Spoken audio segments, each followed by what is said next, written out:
Imperial Lounge presents a night call Reggae Dancehall by the beach.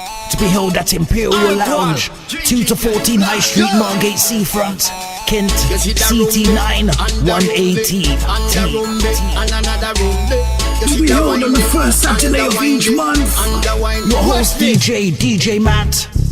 Also rotating DJs, Roddy Boone, DJ Happy, and Younger General. Doors open 8 p.m. till late. Free entry all night. Music policy, reggae, dancehall, and a touch of soul.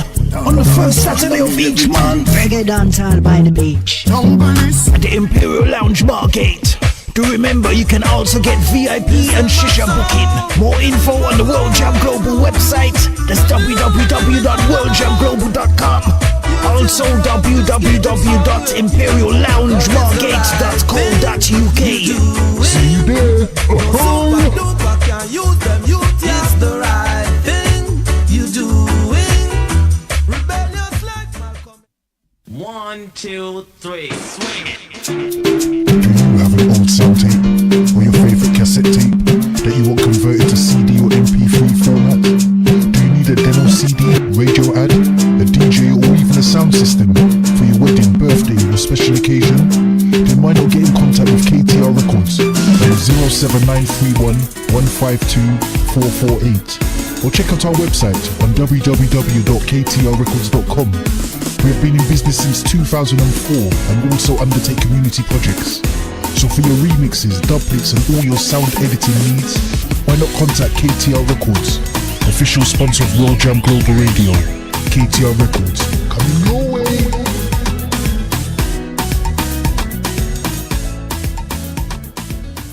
Do you like music like this? Great music all the time. Or like this? The music you love.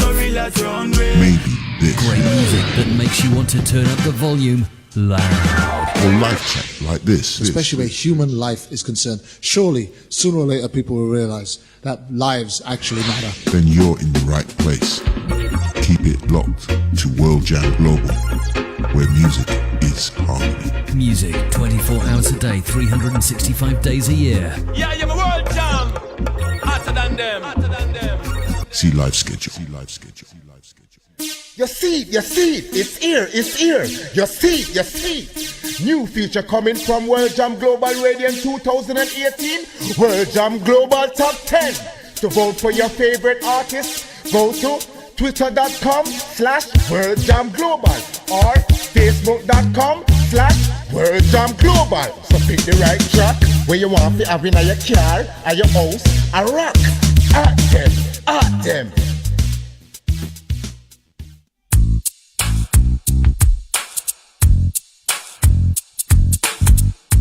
I want to say a big good evening going out to each and every one of you right across the globe. I'm going to be with you very shortly with another brand new exclusive interview. I already did my time. I paid for my crime.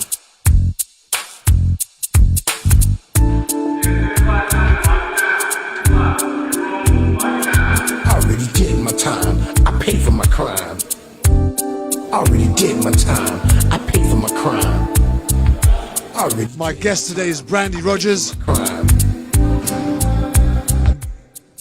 Deepest apologies for no promo, no advance notice of what the show was about. But you're just going to have to hang tight. About survival, it was do or die. All shall be revealed very shortly. I was too young and foolish to stay in school. I learned my lessons in the street. There was not a man I couldn't beat. I was good with my hands and very quick on my feet. I was swimming in women. I had girls all over the street. I was getting money. Life was... As you know, issues today normally centers around rearranged. Killed by cops. Yeah, don't need no gun and Black Lives Matter. It ain't about beat no gangs. Wrongful convictions. Spin it on. Unlawful killings. Trying to cope with this living hell. Police corruption. Misconduct. For my crime. And anything that breaches our already getting my legal and civil rights. Already did my time. I paid for my crime. Please tell a friend to tell a friend to tell a friend to share this around the world. My name is Kervin Julian and I'm live on Issues Today on World Jam Global Radio, going out live across the world. I was a drug dealer, sold more drugs than Superfly, but I never got high on my own supply. I'm not proud of what I had to do. That's why I'm telling my story to you and you. I had to repent, I must admit, I was doing all kind of stupid shit. Now I sit back and think it over since I've gotten older. The life I used to live, I wouldn't do it again. I was young and dumb, my brain was so numb. I was a real Forrest Gump, but I was nobody's chump.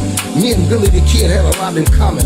I was the real Terminator, much meaner than Arnold Schwarzenegger. I'd chew you up and spit you out like a real alligator, especially all you haters.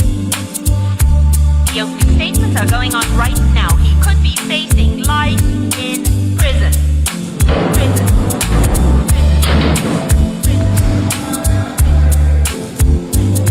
Already did my time, paid for my crime. Already did my time. Already did my time, paid for my Payton Rogers was killed. did my time. Pay for my crime, pay for my While driving out one night by a police patrol car driven by Marion police officer Brian Davis. my crime.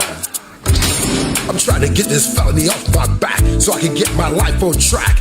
And despite like an ordinary citizen again. the official police response and reports, Statewide, worldwide. the family are convinced that they've not yet received justice for Payton Rogers. Today on Issues Today, we talk about this. We speak to her mother live. Life is so sweet. Try to unravel the truth and get to the bottom of what really happened that day as we know it. Man, don't need no gun in my hand. It ain't about being no gangster. Life is too short to spin it all. After all, accountability is accountability, right? With this living hell, already did my time. I paid for my crime. So bear with us in just a few moments' time. We're going to be going live. I paid for my crime. Already did my time. I paid for my crime. Normally I've got this all sorted out actually, but I've had a very tight and busy week. Just managed to get this sorted out in time. I paid for my crime. I was a drug dealer, sold more drugs than Superfly, but I never got high on my... Just to remind you that next Saturday night we've got Royce Eckley. I'm telling my story to you and you. I had to repent, I must admit. I was doing... And I'll update you a bit about that more later on. Sit back and think it over. But hang tight, we're going to have Brandy Rogers coming up live Do it again. very shortly. Dumb, my brain was so numb. I was a real Forrest Gump, but I was nobody's chump. Me and Billy the Kid had a lot in common. I was the real Terminator, much meaner than Arnold Schwarzenegger. I'd chew you up and spit you out like a real alligator, especially all you haters. Already did my time, paid for my crime. Already did my time, already did my time. I paid for my crime, already did my time. The opening statements are going on right now. He could be facing life in prison. Prison. Well.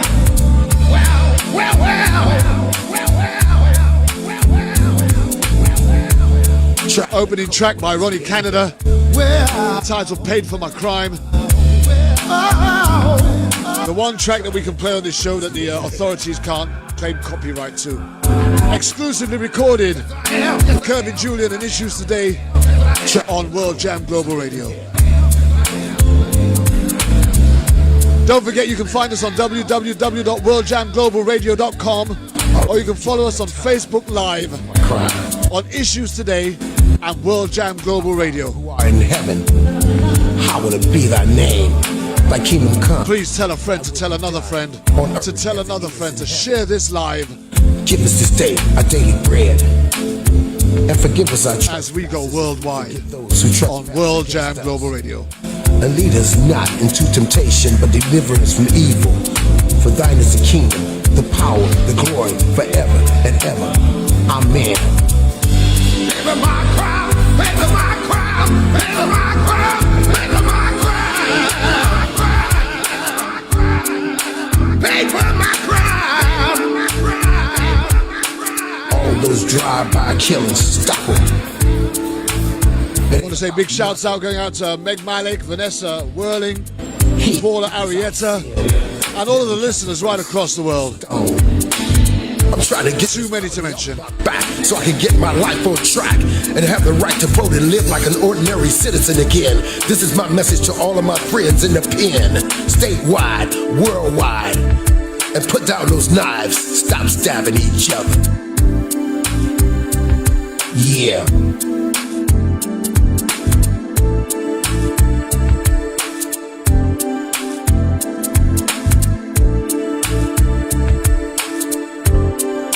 coming up live in just 30 seconds.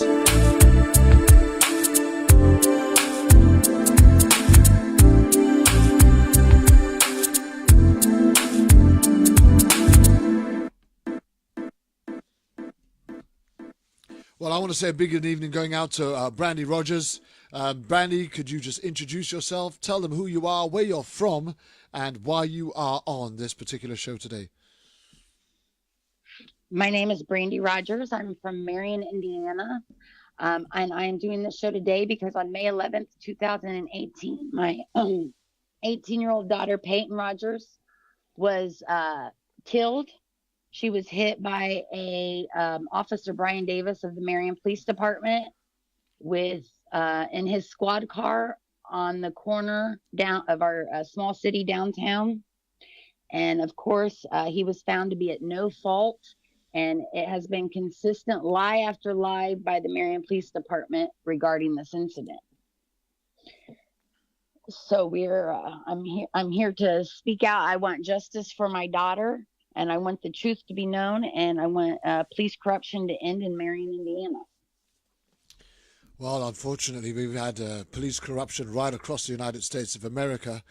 We've been doing this show for over 3 years, and it never fails to surprise me the depths that the blue line go to cover each other's backs at the expense of poorer families who are actually going through traumatic experiences and not even allowed to grieve reasonably or decently without their children or the victims being actually turned into criminals. So what I'd like you to do for us, if you could, Brandy, is let's just talk a little bit about Payton. Before we talk about what happened on that very fateful day earlier this year, May the 11th, 2018, not so long ago, which I would imagine the wounds and the pain and the grief are still very raw and fresh as we talk today. So Payton was 18 years old when she met with the police patrol car on that fateful day. But yes, talk to us about Payton, the child. I mean, as a mother, you carried her for 9 months and brought her into this world. Tell us a little bit about what Payton was like, especially in those early months when she was born. Just tell us a little bit about that, and then we'll move through the years until we get to where we are today. Payton was always a very, very happy child. She was a beautiful little girl, but she didn't have much hair, just a little bitty curls all over the place. She loved animals from very early on, especially dogs. She was always very smart, very loving, very sweet and kind-hearted. She just was a very trusting, bubbly, loving little girl. I mean, she just brought such joy to my life and joy to the lives of everyone that loved her. She always did very, very good in school. I always got excellent report cards, excellent reports from the teachers. What a pleasure to have in class. And she just always had many, many friends, was always invited to go places, to sleepovers, and she just was loved by everyone that was around her. She had an inner light, and you couldn't help but feel the warmth of her light whenever you were around her. Did she have any siblings, Brandy, brothers or sisters? She actually has 2 younger siblings. I have a 13-year-old daughter and a 9-year-old son. And then her father has 4 other children that are not by me. Okay. So all in total, she had 7. And she had a little brother, well, an older brother. He was born in 96, 3 years before Payton, and he passed away when he was just a baby. Oh, bless you. So what was her relationship like with her siblings? Oh, well, with my two children, she was very, very close. She was the older sister. They looked up to her. She was almost like a second mom to them. Her and my 13-year-old daughter were very, very close. And my son just adored her. She, as a matter of fact, like a month before she died, her and him even walked like six blocks from our home to the local park. And they were down there for, I think, an hour or two, just playing, just the two of them. And she was 18 years old at this time and took her 9-year-old little brother to the park. So she was very close to her siblings. And I'd imagine she would have been a very popular girl at school as well. I mean, look at her. She's a very attractive girl. So let's not talk about the boys just yet, because that's every mother's nightmare. But I'd imagine that she had plenty of friends and stuff like that at school. Oh, she had plenty of friends. Yes. Yes. As a matter of fact, for her, because she died a week before her high school graduation, me and her father walked up and got her diploma. And when they called her name, all of the graduating class stood to their feet and cheered. It was a very touching moment. I mean, I would imagine at 18 years of age, it's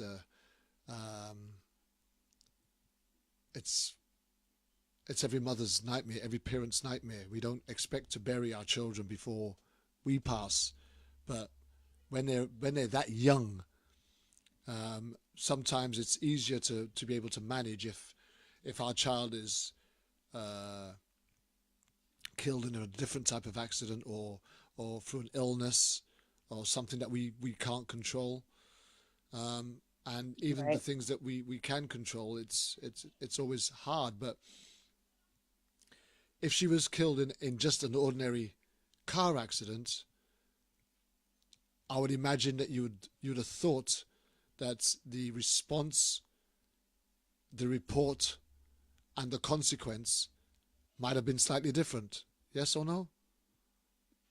Oh, absolutely yes. As a matter of fact, it's like when the fact that she was killed in this manner by a cop, and that they're constantly lying and trying to cover it up, it is like awaking to a double nightmare. You're not only finding out your child is gone forever, you are thrown into a whole world of, I can't even begin to explain the depths of insanity that I have had to deal with since Payton died. The cruelness, the harshness, that just utter disrespect. It's just insane. If you want to stand up and protest and try to do the right thing, you're constantly attacked everywhere you turn. It no longer becomes about Payton that died. It's attacking me for trying to do the right thing. I'm under a magnifying glass 24 hours a day.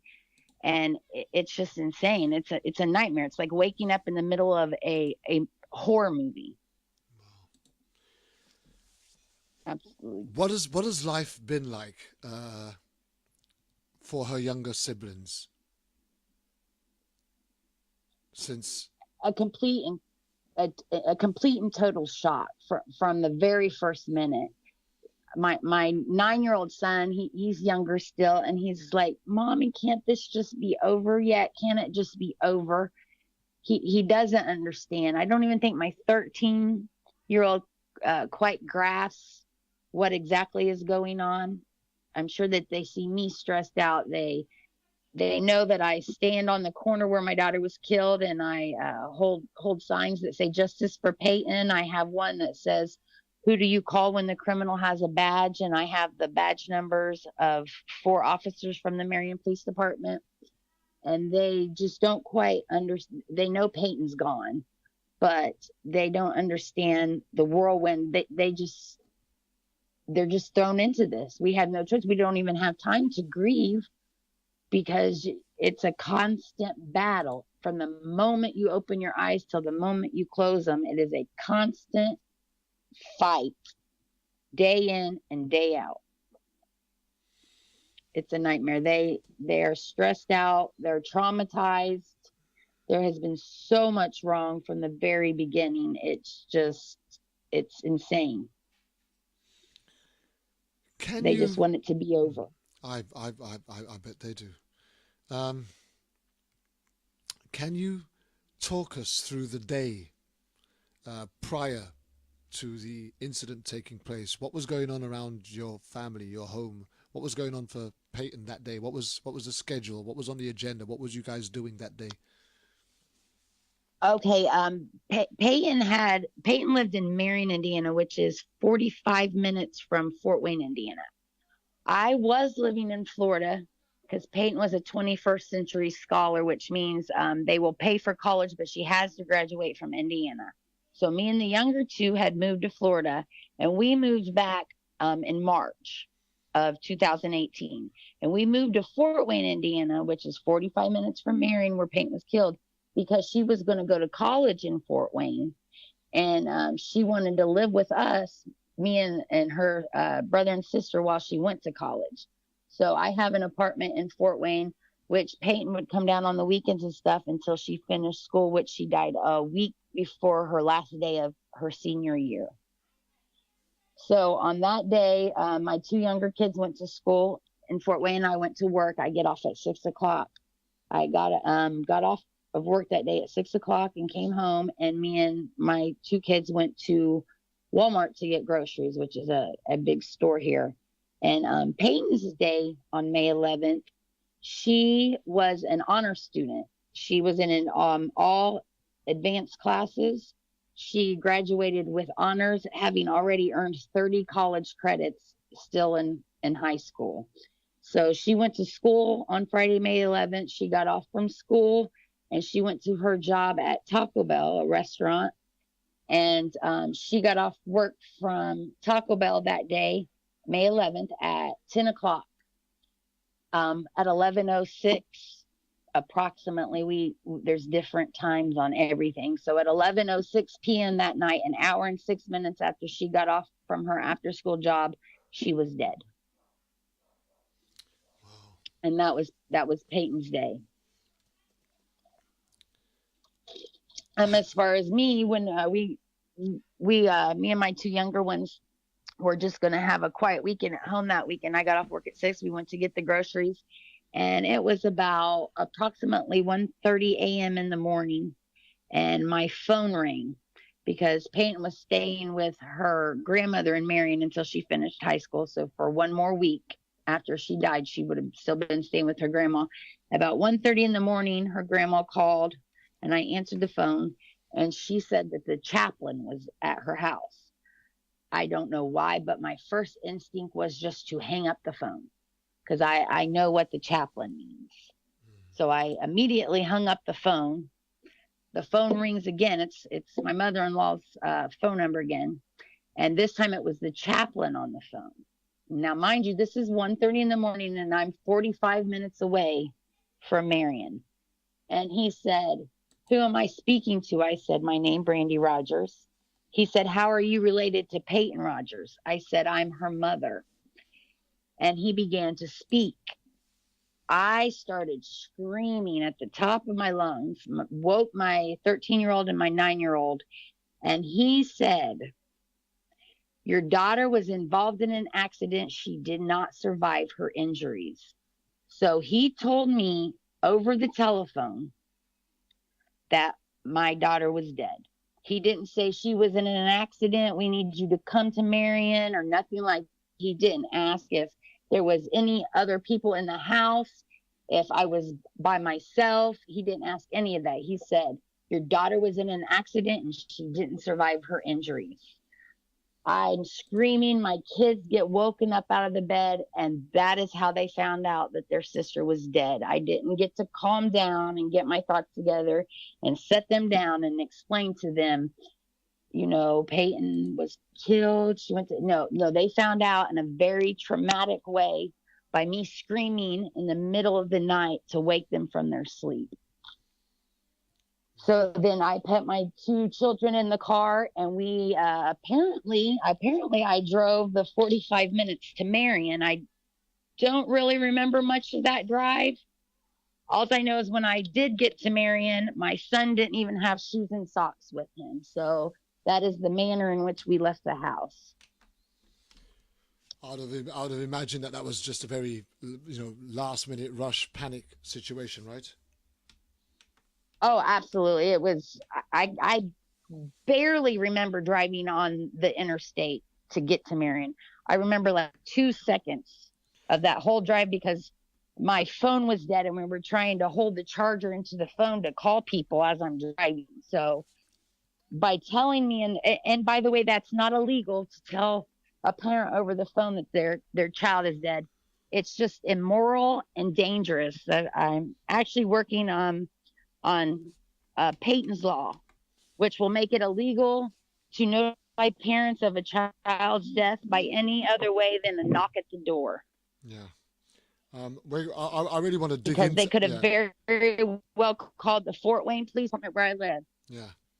I want to dig into that a little bit later on, but for the time being, tell me as you were driving, making your way to Marion or making your way to where you were going, what was going through your mind? What was going through your mind then?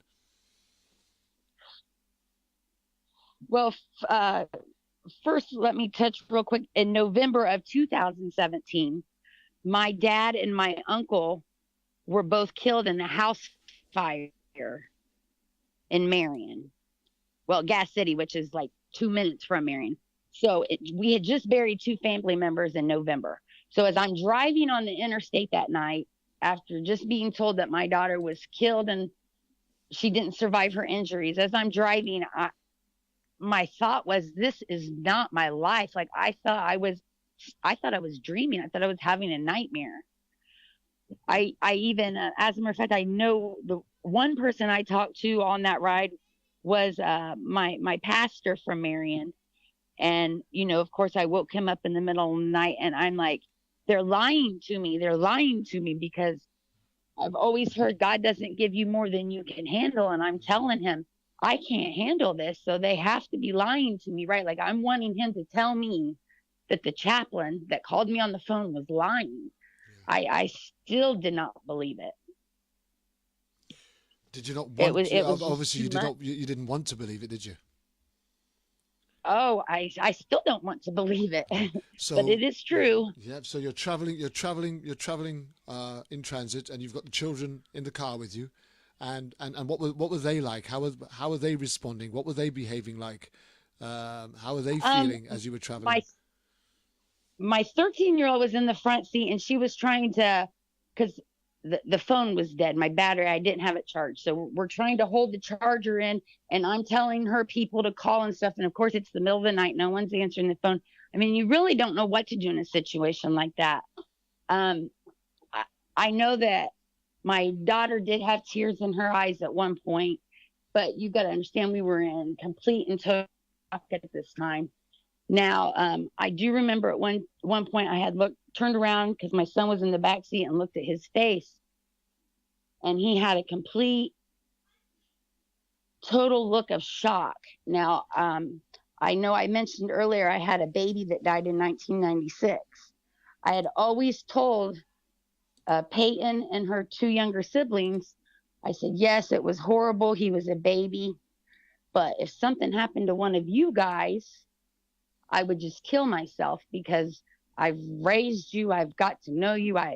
Not that I didn't love my baby, but to actually raise children, especially to 18 years of age, and then they die. I had always told my kids I would just kill myself.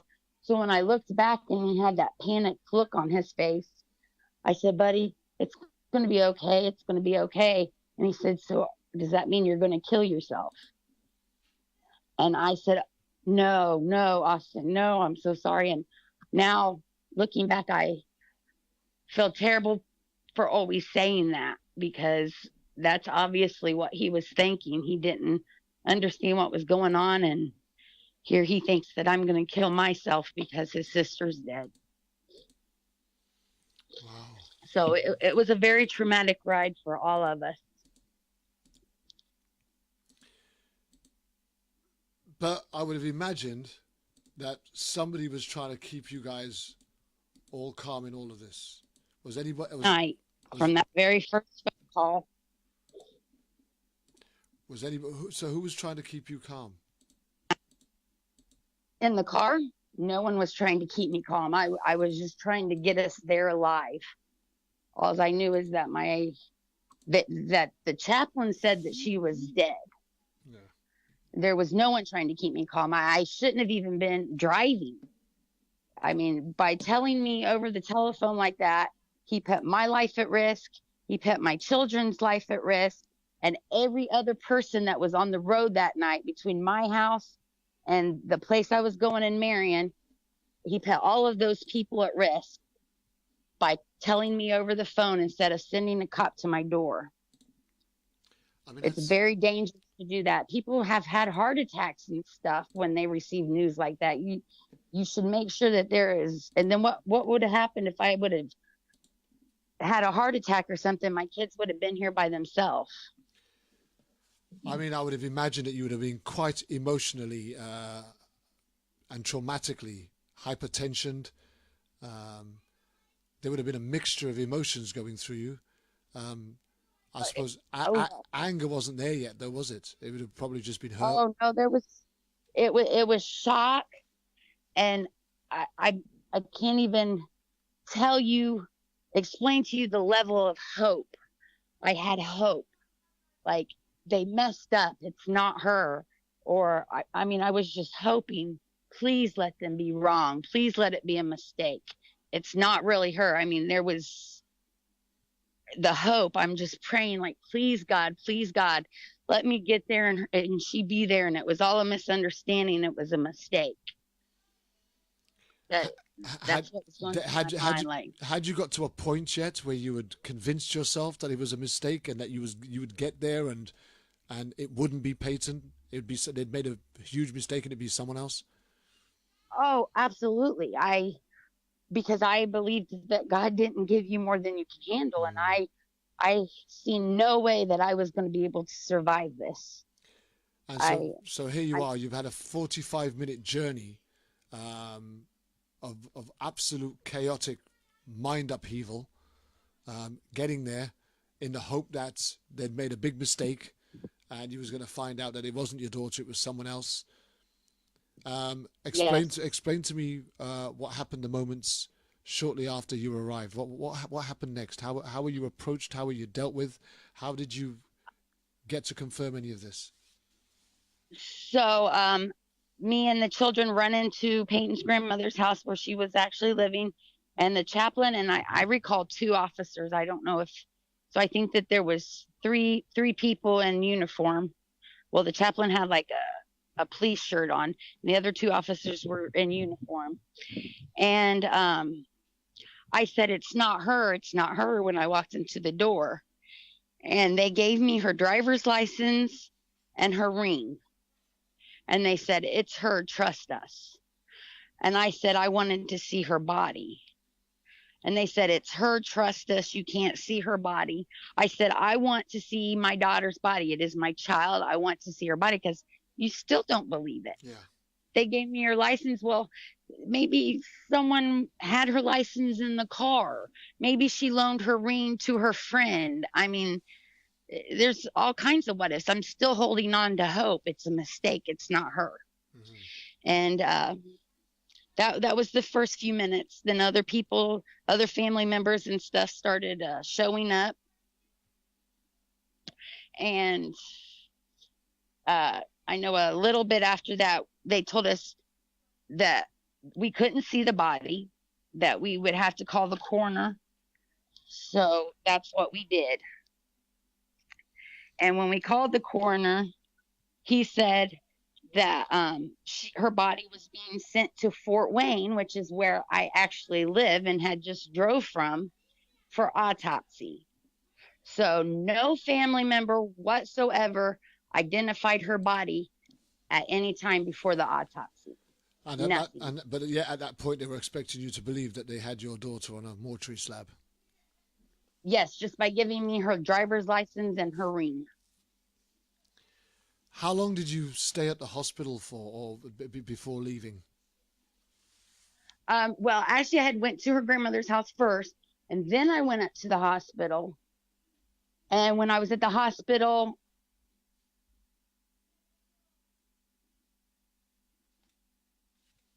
Hi, hello, Brandy. Hello, Brandy. And they said that her body wasn't there; it had been transported to Fort Wayne. And I know later that morning, a couple hours later, we drove back to Fort Wayne to the hospital her body was transported to, and they wouldn't let us see her there either because the coroner gave the order that we were not allowed to see her body. Wow. So here you are now. You've been called up to Marion. You've gone to your mother's house, her grandmother's house. You've been spoken to by the officers and the chaplain who have told you that it's definitely your daughter. You've gone to the hospital. Her body's already been transported and shipped out. You've seen no real evidence apart from the driving license and the ring to confirm that it's your daughter that's dead in the accident. At any point, did they confirm the vehicle that she was driving in? And that I don't recall. I know my dad had given her that vehicle, and the license plates had her grandmother's house listed as the address. I never seen the vehicle, and the accident was only exactly 20 blocks from her grandmother's house, but it took them over 2 hours to knock on her grandmother's door to even notify her that Payton was dead. And there was Payton also had a passenger in the car, and they wouldn't give us the name of the passenger. And I have a niece that is the same age as Payton, so it was either my niece or Payton's best friend. I figured that was the other occupant in the car, and of course they wouldn't give us the name, so we didn't. And all we knew is that the passenger had been lifelined by helicopter to a Fort Wayne hospital. So it took us quite a few hours before we finally found out it wasn't my niece, that it was actually Payton's best friend that was the other occupant in the car.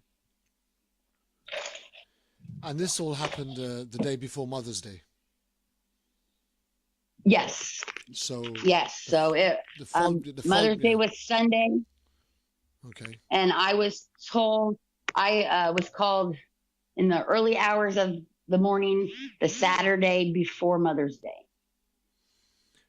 A day when you'd have expected to have had a family day together, and Payton I would have imagined, would have been a big part in giving thanks to her mother for the years of motherhood. Absolutely. Okay, yes, it was. So now, go ahead. So now we've established how you managed to get to the place, how you were treated, what you saw, what you heard. At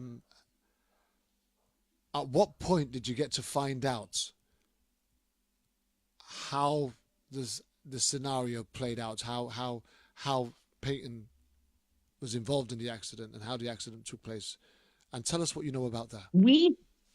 We still at this point, because I still haven't seen her body. The only thing I'm given is the ring and the license. We still at this point haven't even been told that it was an officer that hit her. So still to this point, we don't even know it was a cop. We did not get to actually identify her body until 5 o'clock, approximately 5 o'clock in the evening the next day, when her body was finally dropped off at the funeral home. So I can't even recall exactly when we found out that it was an officer that hit her, but I know it was I think on Mother's Day, is probably when we found out, because I also heard that there were eyewitnesses present at the scene of the accident, but the police told them to leave without getting their names or numbers or anything, and did not take any eyewitness statements. The police said that the only witness that was present was another cop. So I actually had made a post with a picture of me and Payton, and actually I was a little sarcastic with the post. I asked the citizens of our town to please help the police department out in locating the eyewitnesses from that night. And that post, I think, was shared over 1,000 times. And actually, I located 4 eyewitnesses through that post on Facebook that have come forward. And those that you have located,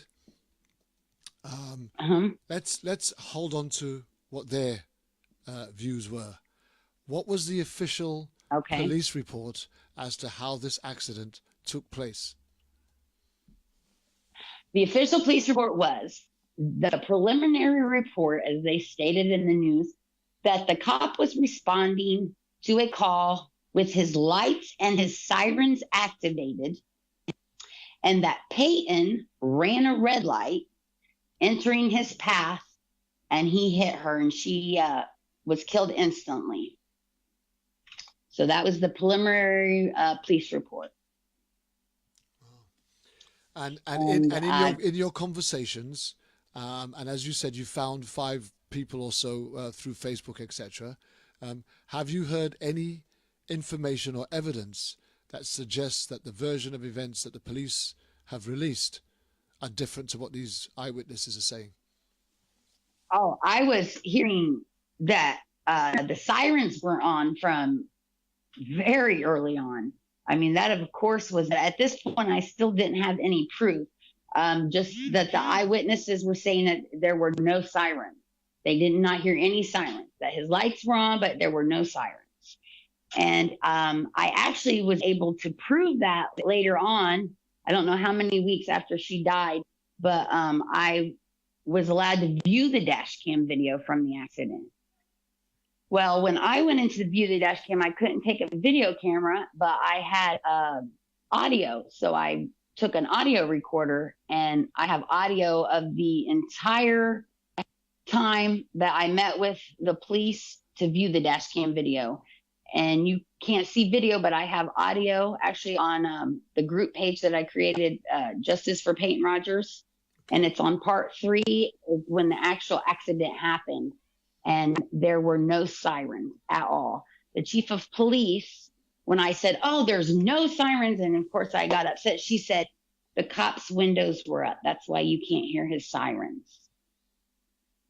Wow.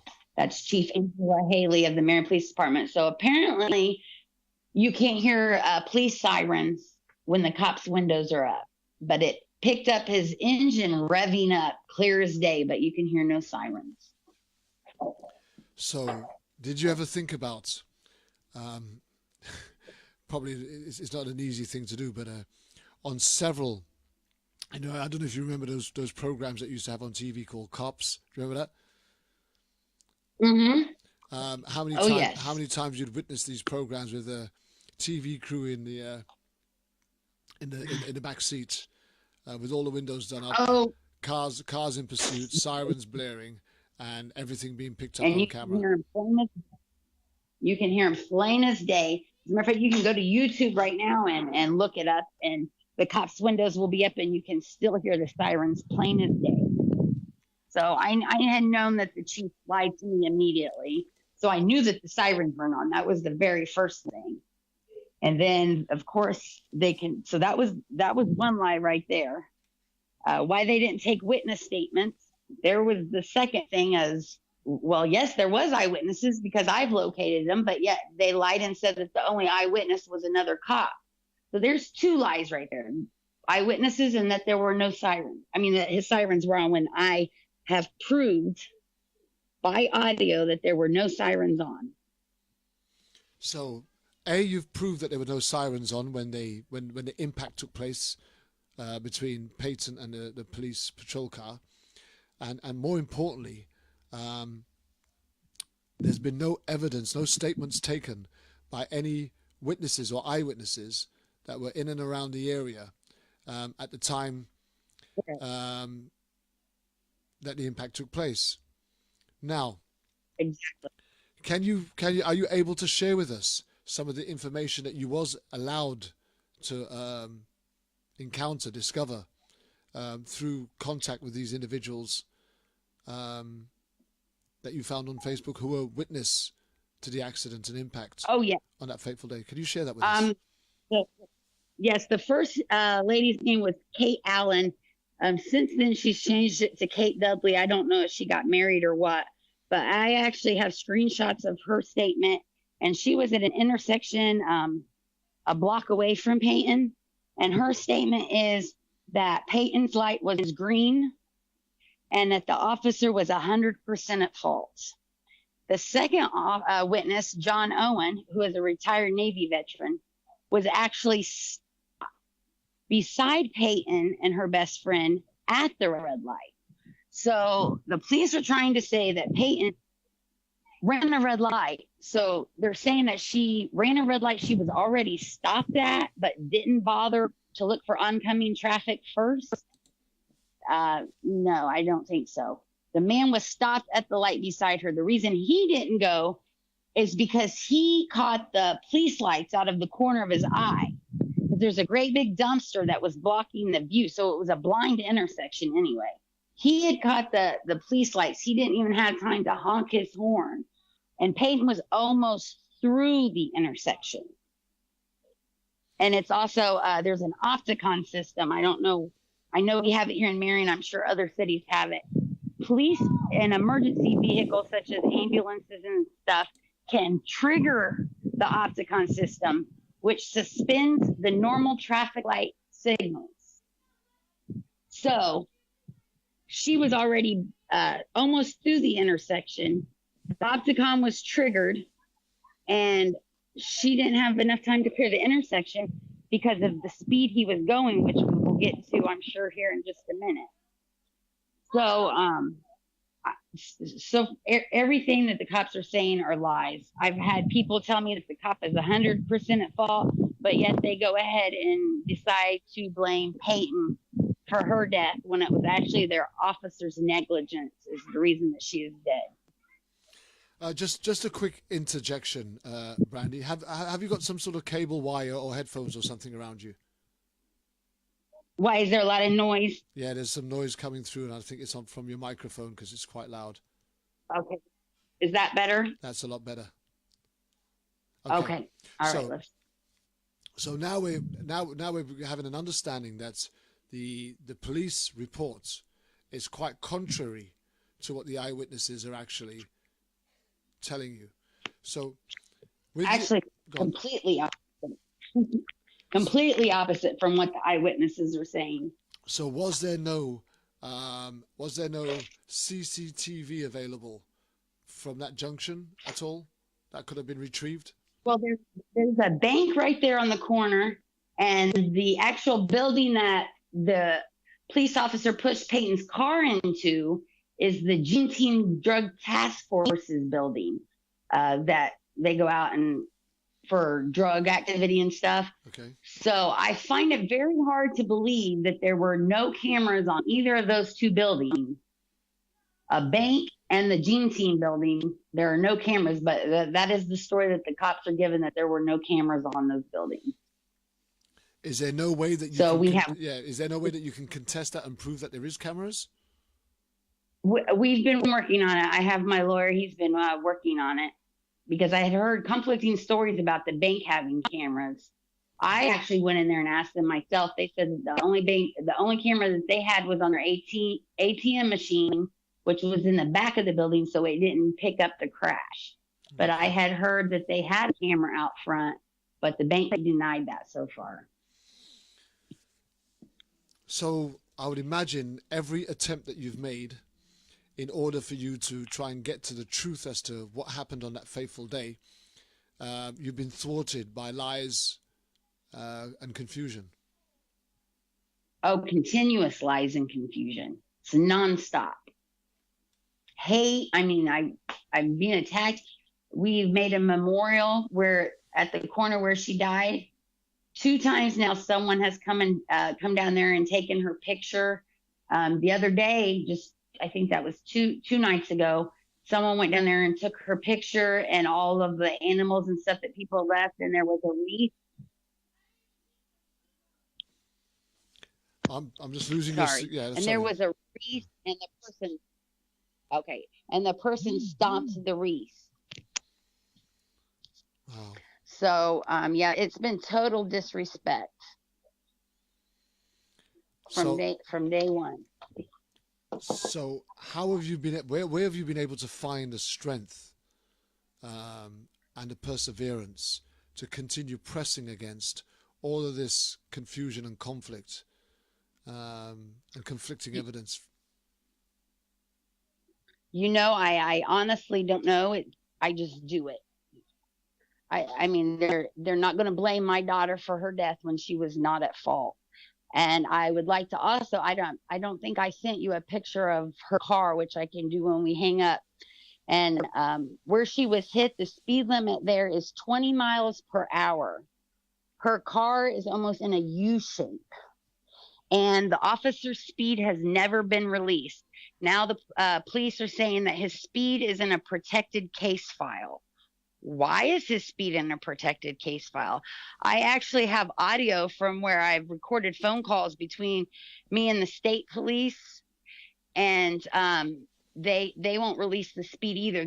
They told me that, as a matter of fact, I think it was Officer Kelly or Officer Mike Thompson from the Indiana State Police said that speed has nothing to do with car crashes. And I have him on tape saying that speed has nothing to do with car crashes. And any test crash accident report officer will tell you absolutely differently. Oh, absolutely. Speed has a significant impact on crashes. Now, I have seen pictures of the accident. I've seen pictures of Payton's car.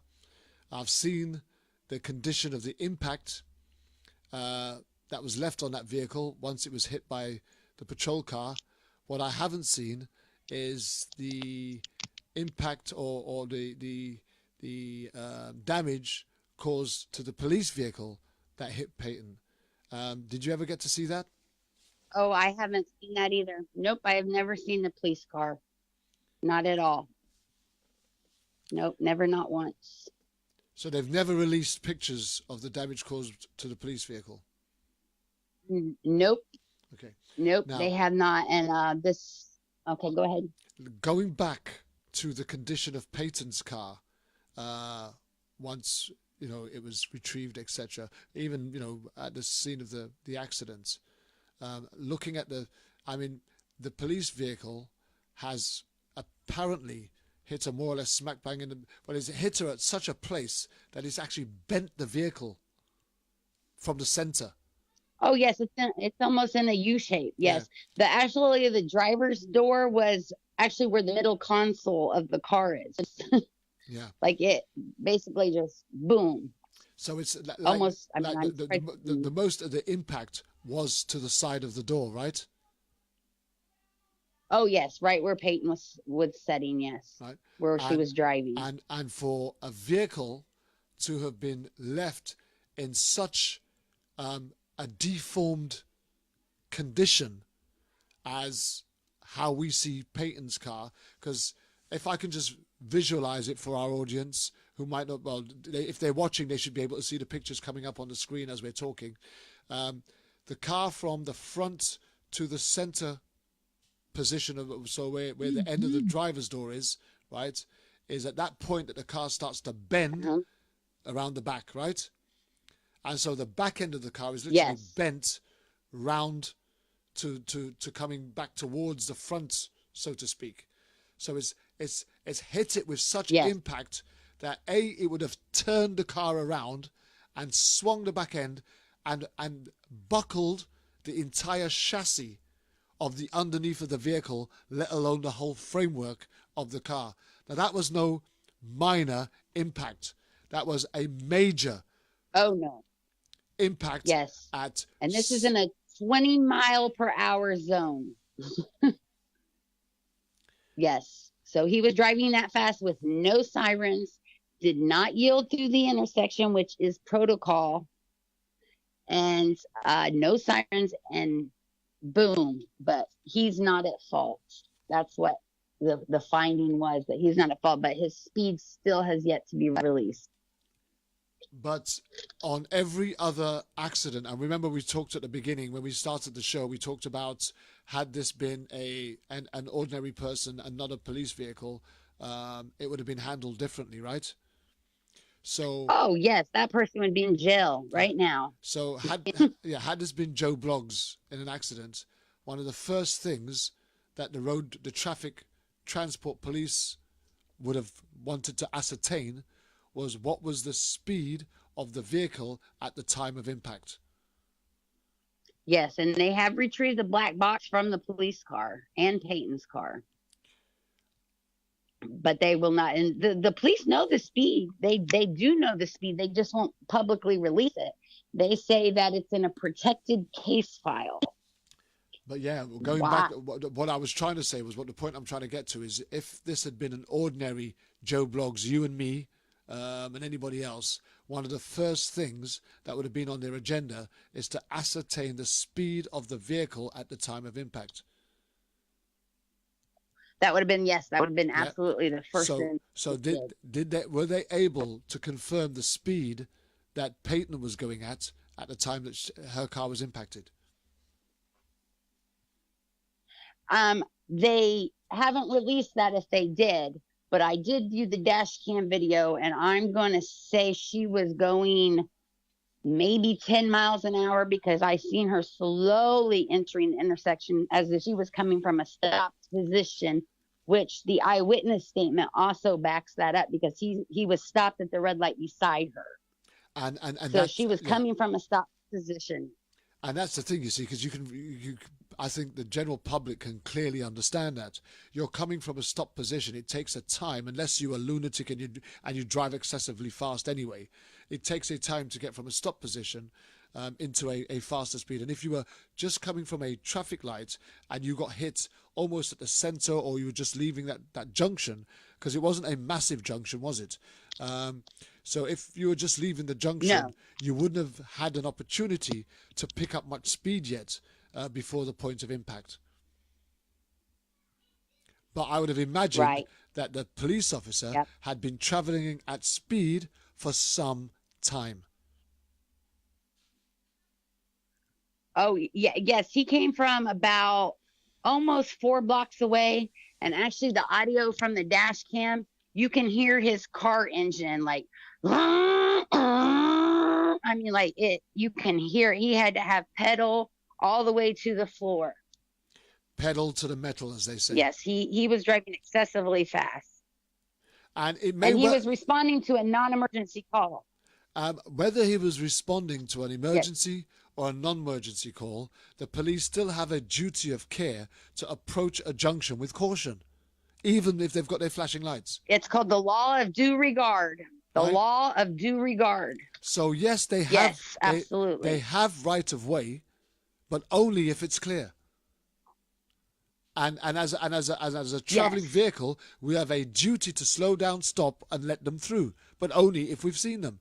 And at the point of her impact, it's quite clear, if you look at that junction, right, that she had no opportunity to avoid them. In fact, they had the opportunity to avoid her, and they didn't, because they were traveling too fast. Yes. Absolutely. So what sort of support have you got as far as investigating the police and their conduct, or their approach to the accident, or even the handling of the report? Well, I do have an attorney that's working on a wrongful death suit right now. So he has an investigator working on it. But in our town of Marion, Indiana, there is no internal affairs. So there's no one to actually investigate the police at all. So basically right now I'm fighting an uphill battle. That's why I stand on the corner every weekend, sometimes every day of the week. It just depends. With my sign saying "Justice for Payton," just to make sure that she's not forgotten. I'm not going to let them just forget her, lie on her, traumatize me and my children, end her life, and then just forget about her and be able to go on like there's nothing that happened. I want him held accountable in a court of law, just like an average citizen. The fact that he's a cop doesn't make it any less of a crime. As a matter of fact, it makes it worse because he is supposed to protect and serve. And he completely disregarded protocol. He created an unsafe situation for everyone. And it just happened to be that Payton was the one.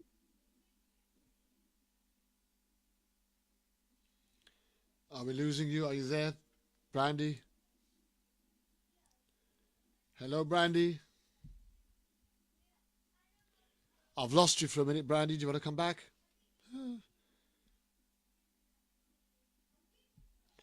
It looks like we've lost Brandy. I don't want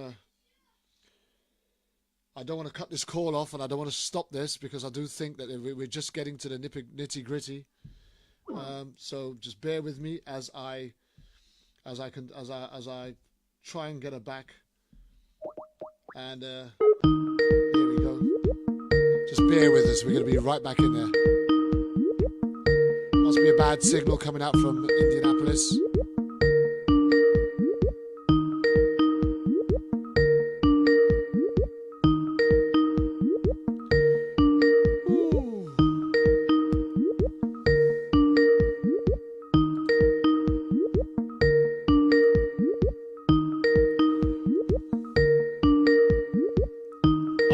To a quick ad, and then I'll be back. We'll be trying to be right back with Brandy Rogers. Imperial Lounge presents an icon. Reggae dancehall by the beach. To be held at Imperial Lounge, 2 to 14 High Street, Margate Seafront, Kent, CT9 118. To be held on the first Saturday of each month. Your host DJ Matt. Also rotated DJs, Roddy Boone, DJ Happy, and Younger General. Doors open 8 p.m. till late. Free entry all night. Music policy, reggae, dancehall, and a touch of soul. On the first Saturday of each month. Reggae dancehall by the beach. At the Imperial Lounge Margate. Do remember you can also get VIP and Shisha booking. More info on the World Jam Global website. That's www.worldjamglobal.com. Also www.imperialloungemargate.co.uk. See you there. It's the right thing you doing. Rebellious like Malcolm. We're still having a problem getting through to Brandy. I'm not sure how we've lost the signal, but please just bear with us. We're going to try and be right back very shortly. 1, 2, 3, swing it. Do you have an old sound tape or your favorite cassette tape that you want converted to CD or MP3 format? Do you need a demo CD, radio ad, a DJ, or even a sound system for your wedding, birthday, or special occasion? Then why not get in contact with KTR Records on 07931 152 448 or check out our website on www.ktrrecords.com. We have been in business since 2004 and also undertake community projects. So for your remixes, dubplates and all your sound editing needs, why not contact KTR Records, official sponsor of World Jam Global Radio. KTR Records, coming your way.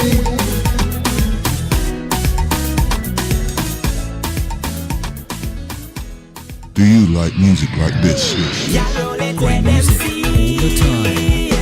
Or like this? The music you love. Maybe this. Great music that makes you want to turn up the volume loud. Or life chat like this. Especially where human life is concerned. Surely, sooner or later, people will realize that lives actually matter. Then you're in the right place. Keep it locked to World Jam Global, where music is harmony. Music 24 hours a day, 365 days a year. Yeah, you're a World Jam. Hotter than them. See live schedule. Hi, I think we've got Brandy back. Hi, Brandy. Yes. Hello. Sorry, I don't know what happened. Yeah, we lost you. I was ringing for a while. We just went through an ad break. Glad to have you back. Thank you very much. Just trying to remember where we were. We were talking about the officer being held accountable. That had it been just an average citizen that had did this, the speed most definitely would have been reported, and they would be going in front of a judge and jury to be held accountable for their actions. It would have been known as a negligent homicide. Do you know some of the problems that you've had? Do you want to tell us some of the problems that you've had with the threats that you've had in order for you to try and get justice for Payton? Oh, it's since I'm speaking out and I'm making as much noise as possible, being loud. I'm constantly attacked. I'm scrutinized for everything that I'm doing. We've been raising money for a billboard, and now I'm being accused of mishandling the funds, which we're actually going to be paying for the billboard Monday. So there will be a great big billboard on the bypass, the main traffic center of our traffic here in Marion, Indiana. And it will say, have a great big picture of Payton and say justice for Payton, and hold the officer accountable for his actions.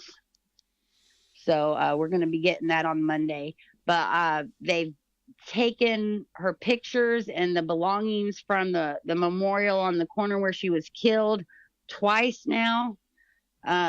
They're disrespectful. I've had actually the coroner who handled my daughter's case. His name is Chris Butchie.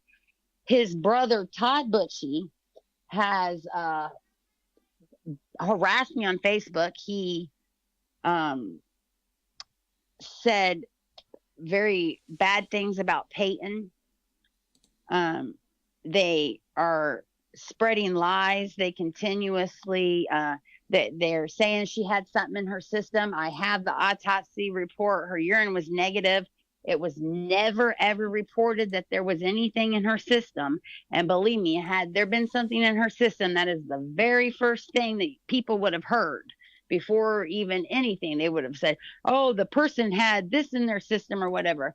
Nothing like that was reported because there was nothing in her system. But they continuously try to attack her. They attack me. It's a living nightmare. And this is a small community. I do have support. I do have people that support the Crusade of Justice for Payton. They support me. They stick up for me. There's quite a lot of people, actually. It's too many to even name. But when I stand on the corner and hold the signs, we ask people to honk for justice. And the majority of the community now believes that the police are lied, that the police are corrupt, and they're honking for justice. I've tried to meet with the mayor of our city. He refused and said that the city attorney advised him not to meet with me. I actually had been going down to the police station. I went down there, and every time I recorded it, I don't think I mentioned this earlier. The police investigation into the accident was closed, I believe, on the 25th of May. But that was an Indiana State Police investigation, since it was a Marion Police Department. Hold fire. Okay. The accident was on the 11th of May, 2018. And within 14 days, 2 weeks, they've closed the investigation with many unanswered questions. Yes, and found the officer not to be at fault. Within 2 weeks? Within 2 weeks, That's yes. absolutely preposterous. Yes, and the same officer, I don't know how long before, not too long before the incident with Payton, is on video camera beating a schizophrenic man. We have actual video. It's one of the same officer that killed Payton. There's video of him beating a schizophrenic man. The man was naked, but he was wrapped in a blanket. He was on the ground, and the officers repeatedly punched him. The same day that it came out in the paper that the officer was found at no fault in Payton's death, he was also found at no fault in the beating of the schizophrenic man. The same exact day they came out in the paper that the officer was at no fault in both incidents. Wow. I'm just. But it was a. Yeah, carry on.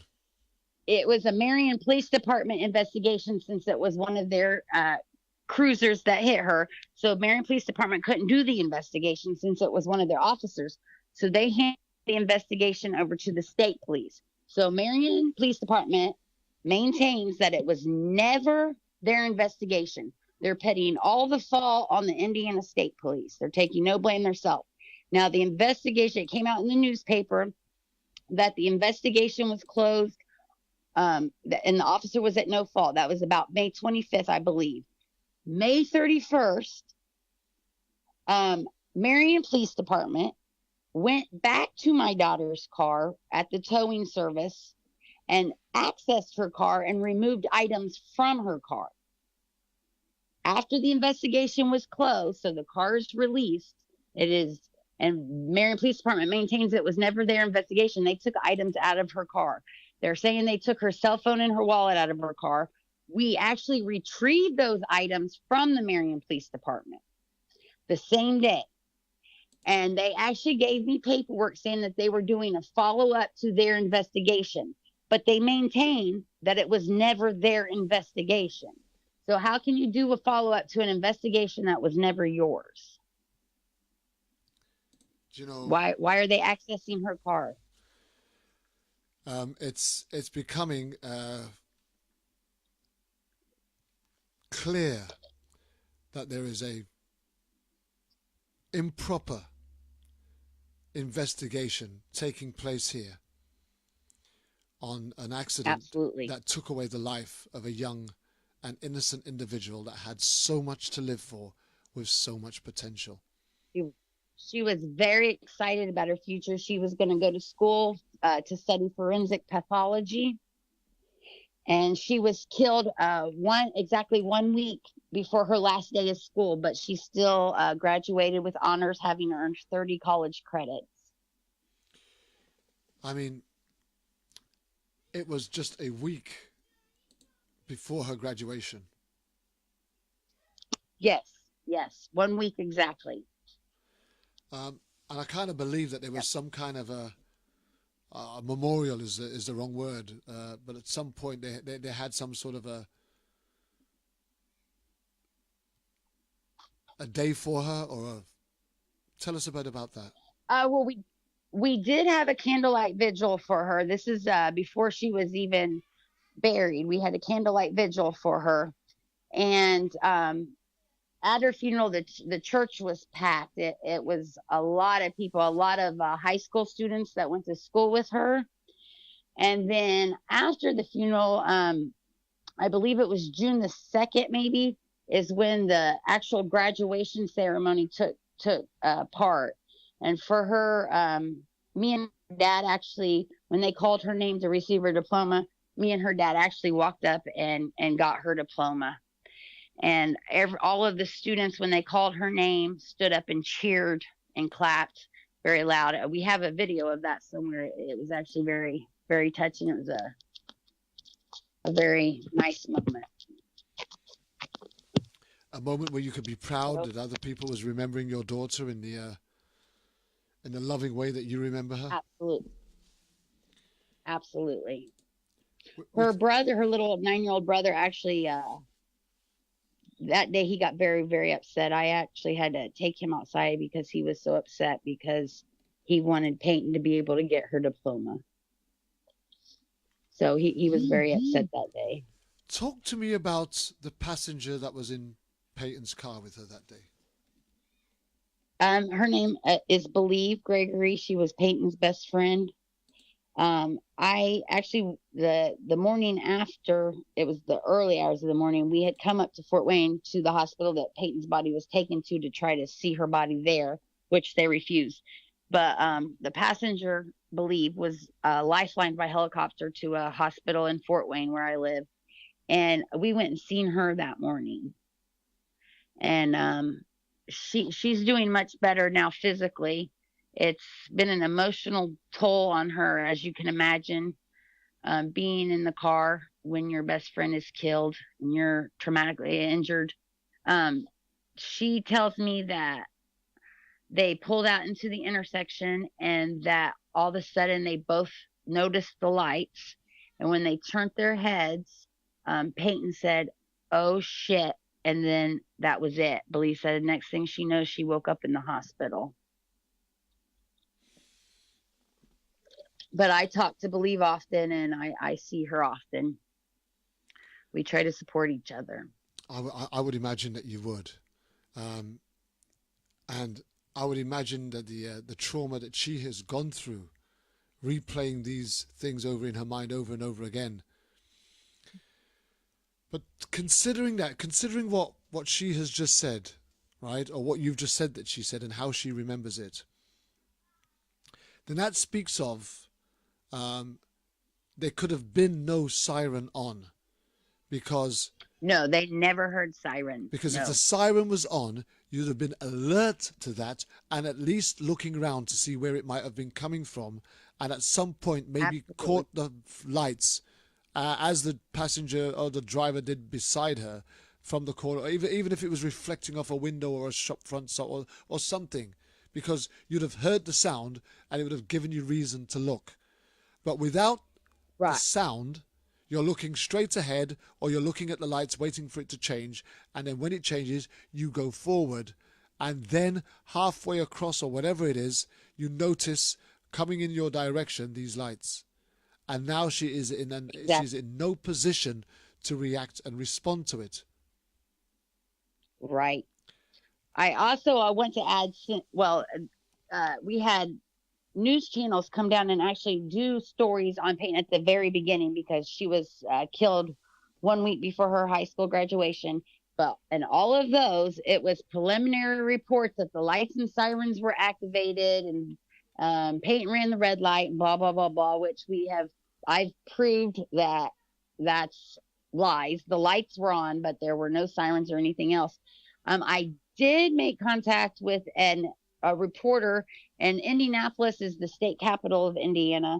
And this reporter was from a news channel in Indianapolis.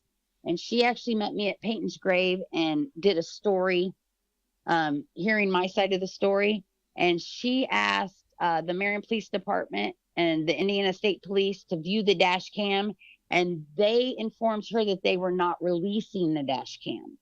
And then approximately, I think it was a week, maybe 2 weeks later, they allowed a reporter from the local newspaper here in Marion, Indiana, which is a very small newspaper, to view the dash cam and report on it. The reporter actually states, but she did a little trickery of words. She said that the dash cam video largely confirms the Indiana State Police investigation and report. So shouldn't a dash cam video completely confirm an Indiana State Police investigation? Absolutely. What does largely? So basically you're saying that they lied. You just worded it differently to make it sound better. So and why refuse a Channel 6? Why refuse an Indianapolis news station from seeing the dash cam, but allow the small local time newspaper to see it? So the next question would have been... The news reach more people? Yeah. Go ahead. The next question. Yeah, but the next question to them would have been, what point of the dash cam doesn't corroborate the police report? Because if you say largely... Right. No, they never reported on that. She even said that in the report, she even said that the speed was in a protected case file. Why is the speed protected? If the officer was at no fault, then why protect his speed? Period. I mean, there's no other way to answer that question, because you're hiding the fact that he was traveling excessively fast. There's no other explanation. A, the police wasn't in a police chase. They weren't chasing a vehicle. And, nope. And B, he was responding to a non-emergency. When they say a non-emergency, did you ever find out what the actual non-emergency was? Yes, it was a traffic stop. And I heard that the suspect already had handcuffs on. I don't actually have the proof of that yet, But I heard that the suspect was already in handcuffs, but the suspect had thrown narcotics, had thrown drugs out the window. So the officers were called in to search for the drugs that the person had thrown out the window. So there was no one's life was in danger. There was no reason to be going that fast, especially with no sirens in a 20-mile-per-hour zone downtown in a small city. There was no reason whatsoever to respond to that the way that he did. So there was no imminent danger to anyone whatsoever in the police's response at the moment of impact. The only unsafe situation that night was the officer responding to the call. That is the only unsafe situation. That was the only danger that was created, and it was created by Officer Brian Davis. So apart from any witnesses that might have been around the junction at the time of the impact, were there any other witnesses that came forward that could confirm or corroborate that Brian Davis was driving in excessive speeds prior to him arriving at that junction? Yes, I actually have two other eyewitnesses. The one eyewitness, I'm not going to comment on hers because I would have to look up and see exactly what she said. So I don't want to say that. I don't want to say she said something if I don't know for sure exactly. You don't want to get it wrong. Right. The other eyewitness was, I don't know if you've heard of the Pokemon Go game. Yes, where you take your phones around and chase Pokemon. Okay. The other eyewitness was downtown on the square with her grandchild playing Pokemon Go. And she reports that the officer was driving excessively. She reports that the officer was driving excessively fast and that Payton had the green light. So that's two witnesses that say that Payton had the green light. Wow. So. And then the other eyewitness says that Payton was stopped at the red light beside him, but he noticed the light. So the retired Navy veteran did state that he doesn't recall what color the light was because he had caught the police lights out of the corner of his eye. Okay. So he didn't pay attention to the traffic light, but it had happened so fast he didn't even have enough time to honk or warn the other drivers. And he had an understanding of the excessive speed that the police patrol car was driving at as it approached that junction. Oh yes, he said it was so fast. Yes, and you can tell just by the pictures of the car that there's no possible way that the officer was going 20 or 30 miles per hour. None. Absolutely impossible. So we've got a Nadine Broxton who's listening. Who's listening from Paris? But no, she's talking about. I thought she had a question for you, but she doesn't. But good evening, Nadine Broxton. Thank you for joining us. Jamaise Wilson says that you need an attorney who specializes in this to reach out and represent you. Sandra Dawn says that the mayor. Yes, I have some. Yeah. Sandra Dawn says that the mayor, the chief of police, prosecuting attorney, and the officer, they all need to go. And she also adds that to release the coroner's report live on Facebook. So these are some of the responses that we're getting live here as we're talking. So in the aftermath of Payton's death, tragic death, which has obviously left you in a position where you still can't grieve because you're so busy seeking and searching for the justice that she so rightly deserves. Where do you see, or do you feel that the community has come out in support of your call for justice? I feel that a big portion of the community is supporting the cause for justice. I will say that I think that once I had released the audio from the dash cam and they got to hear for themselves that the sirens were not on, then I wasn't referred to as crazy as much. But as many people that are supporting Payton getting justice, It is a small community, and there are many people that try to discredit me, that still stick up and say. Sorry, did you hear me shouting? Yes, that's all right. So that's okay. But there are still many I've got people a group that. of children outside my studio door.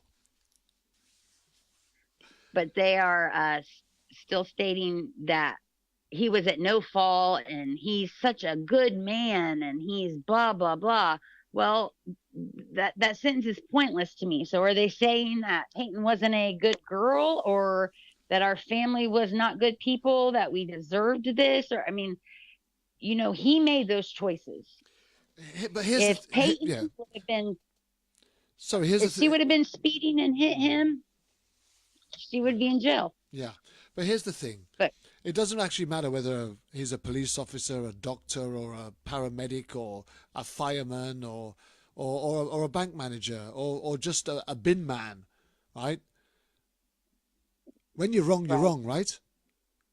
And when a life's been taken, irrespective of who's responsible for taking that life, surely we have a duty to appropriately investigate it, get to the truth of the matter, and make sure that these mistakes, if there are mistakes, are not made again. Absolutely. And it's not about apportioning blame. And it's not always just about the justice, because the justice is important, but it's also the protective measures that need to be put into place that make sure whatever went wrong that day that caused the loss of someone's life, that's not a mistake that's going to reoccur and take the life of another. Exactly. If he's not held accountable, what is to prevent him from doing the same thing again? Well, he got away with it once. Why not do it again? So why wouldn't the police change his behavior? Why wouldn't they want a good account and report of what took place so that they can make sure that this type of mistake doesn't take place? They have a duty to the community to make sure that the safety of its inhabitants are paramount over and above everything else, because their role, their title, is to serve and protect. Exactly. And the officer, actually, after Payton's death, while we were burying her and stuff, he was on paid leave, and he went to Hawaii on vacation with his family. So I'm burying my child, and he's in Hawaii on vacation, still getting paid. And when he got back from Hawaii, he was allowed to return to the police force, and he is actually out on the streets with 2 deadly weapons, a gun and a vehicle. So that's what happened to the officer. Do you believe that this officer has acted as if he is remorseful? Not at all. He's sorry for the loss, your loss, sorry for the loss of an 18-year-old child who was a week away from graduation? Has he acted as if he's sorry for the loss to all her friends? Not at all. Actually, quite the opposite. As a matter of fact, there's a thing on Facebook called Quilts for Comfort. And now he knows this. Officer Brian Davis knows his sirens were not on. He knows how fast he was going.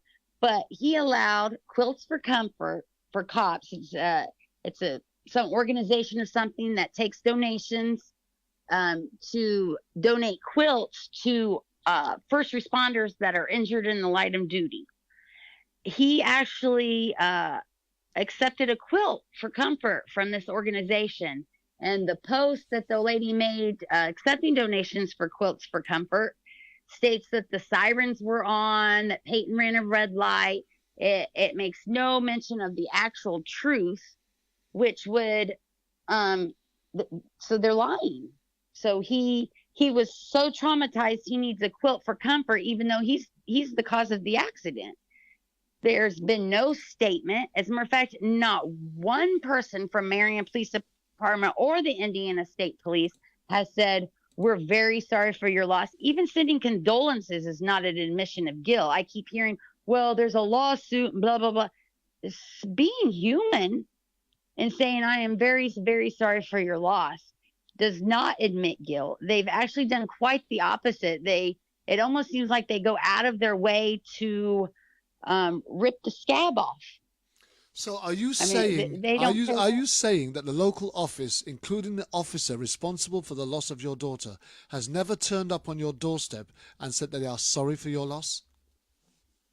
No. As a matter of fact, the mayor refused to even meet with me. The officer has not done anything. Not one officer from Marion Police Department or the Indiana State Police has ever said, we're sorry for your loss or anything. Nothing. If this had been a drug dealing, pimp running, bank robbing, gang raping thug who, not in the pursuit of criminal activity, had been wiped out by a police accident, and it's not about saying it was their fault. It was an accident where a police officer's vehicle or actions had taken their life. You'd have expected somebody to have said sorry. We're talking about a young girl who was not a criminal, has no criminal record, was a week away from graduating from high school, was taking up a job to support her to get into college or whatever, but it was obviously a very responsible behavior for an 18-year-old who was at school, getting ready to graduate and move on with their life, who was on their way home from work, not on their way home from pub, not on their way to go and score drugs, not on their way to go and do anything ridiculous, but on their way home from work, and you've wiped out that life and almost maimed and killed her best friend in the passenger seat, and you have no conscience in you that prompts you, provokes you to get up and say sorry? They've never said sorry? None. Nothing. Nothing. Not even for the loss they accuse of a me young of life? telling lies and spreading hate. They accuse me of telling lies and spreading hate all over Facebook is what his own family has said. But it's not about you. It's actually about an 18-year-old girl whose life was tragically cut short by the reckless driving of a police officer. Exactly.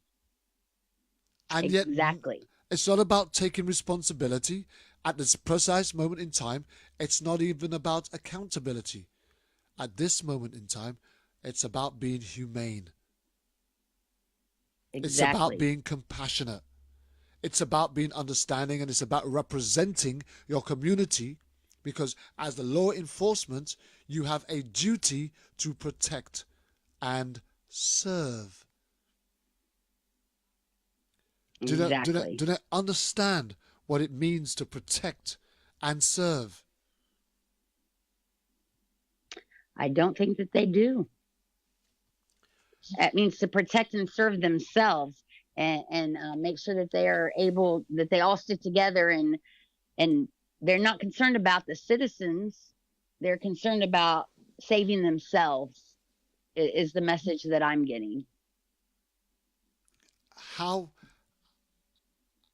confident are you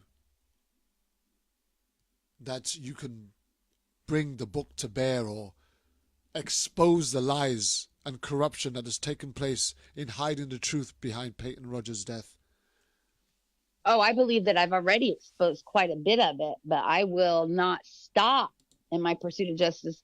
I will stand on that corner when it is 0 degrees out, and I'll have my coat and my mittens on, and I will still be holding that sign.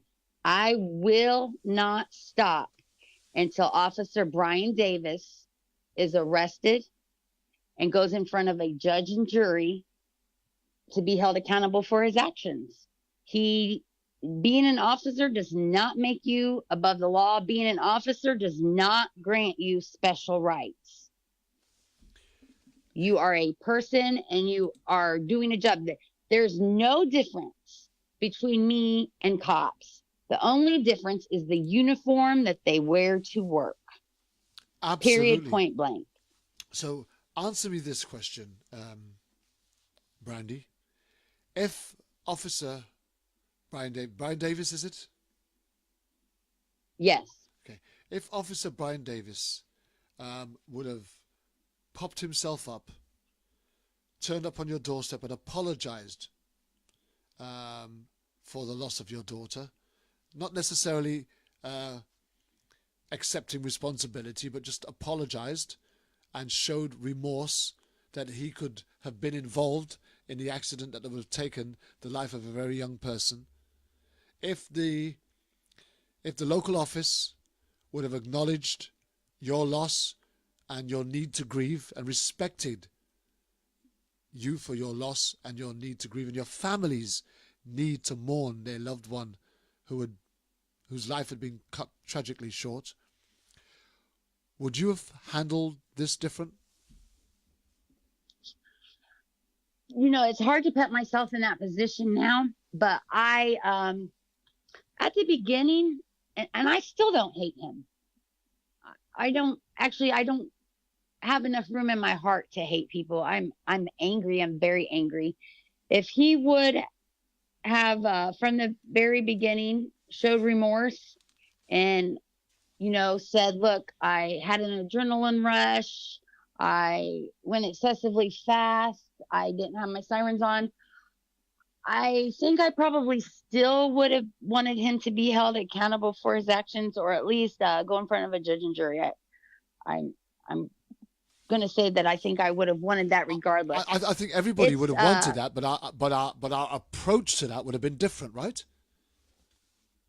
Oh, absolutely. And you've got to remember that the traumatic stuff that they did after the rest of the police department did, including Chaplain Bardsley, who called me on the phone and traumatized me and my children. They refused to let me identify my daughter's body. And yes, she was dead, but we don't know what happens after we die. I don't think anyone can go on and say, well, this is what happens after we die. You know, this is my child. I gave birth to her. I carried her in my stomach for 9 months. I loved her every single day of her life. And they told me I couldn't see her body until after they cut her open, took out every single organ and weighed it, and then dropped her off at the funeral home. That is the first time that I got to see her body. I got cheated out of seeing my daughter when she was still whole. That is something that they can never, ever give back to me. They stole precious, precious, important moments from me and my daughter. And you know, I wasn't there when she died. I should have been able to comfort her after she died. That's a very powerful statement, and I don't think people understand the depth of what you're saying there. The moments that they stole, the precious moments that they stole, that they didn't allow you to have with your daughter, they can't take back. No, they can't. It's no longer just about Officer Brian Davis. It's about the total disrespect for my child. The coroner who handled my daughter's body, and by the way, took her out of the city before family was even notified that she was dead. His brother is constantly attacking me, talking about Payton, saying Payton this, Payton that. Excuse my language. He said, and I have screenshots where he said, fuck Payton too. I mean, it is absolutely, my child did nothing wrong that day except go to work, go to school, and be in the wrong place at the wrong time. That is her only crime, is being a citizen in the same city where Officer Brian Davis is a cop. That was her only crime. But yet she's disrespected and shown no respect. Our family's been shown no compassion. And it is, in fact, a Marion Police Department officer who hit her and killed her. And even the mayor has refused to meet with me. Let's just quickly nip back, because I did say that we would go back into this at some point. So let's nip back to the chaplain, because the one thing that I remember you saying at the very beginning of this was the chaplain put everyone's life at risk by telling you that your daughter was dead rather than summoning you to come over. Tell us again how this chaplain dealt with this issue. I mean, like, when my mother-in-law had called, I hung up the phone instantly when she said the chaplain was there. It was just my instinct. I can't even explain to you why I hung up the phone. It was just my instinct to hang up the phone. To like, no, I'm not going. No, I don't want to hear that the chaplain was there, because I know what that means. Yeah. And then he called me back on her phone, asked me my name. I said my name. He asked me how I was related to Payton Rogers. I said I am her mother. And he begins talking. He could have said, your daughter was involved in an accident and we need you to come to Marion. He could have said, your daughter was involved in an accident and she's on her way to Fort Wayne. He could have called the Fort Wayne Police Department and had officers knock on my door and actually set me down and tell me, your daughter was involved in an accident. She did not survive her injuries. But he chose to do none of those things. Instead, he didn't say, is there someone else in the house with you? He didn't ask if I had younger children. He didn't ask any of those questions. He said, your daughter was involved in an accident and she did not survive her injuries, over the telephone. So, of course, my response, I'm screaming as I'm trying to drown out. As he's talking, I'm trying to drown him out because I can't deal with it.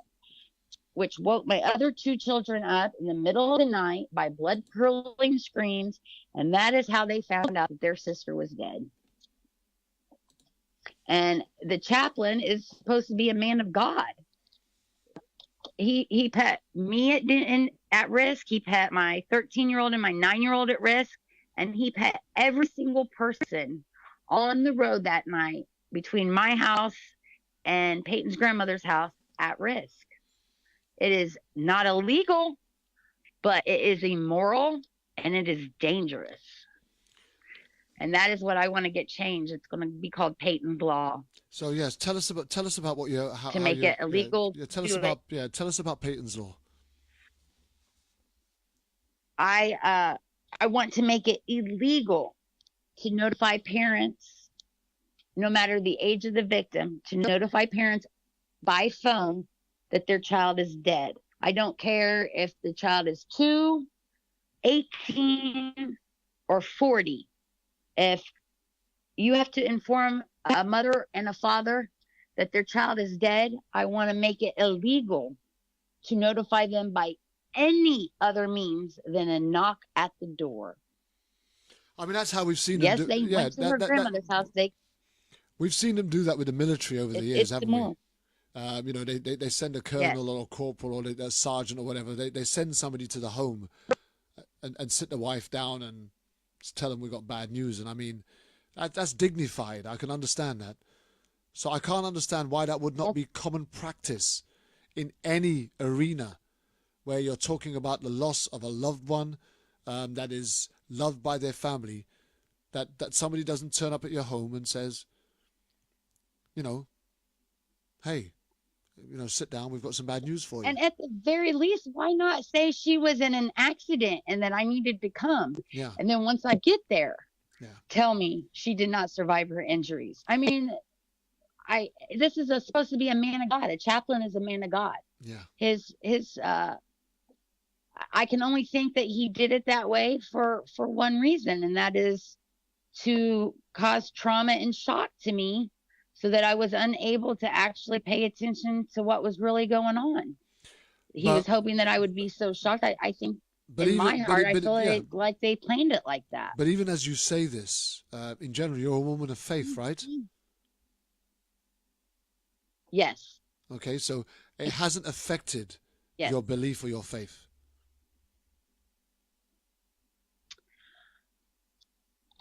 Actually, I think the first couple of days absolutely did. And as hard as this is going to be for people to believe, this whole situation has actually made my faith stronger, because I don't think that it is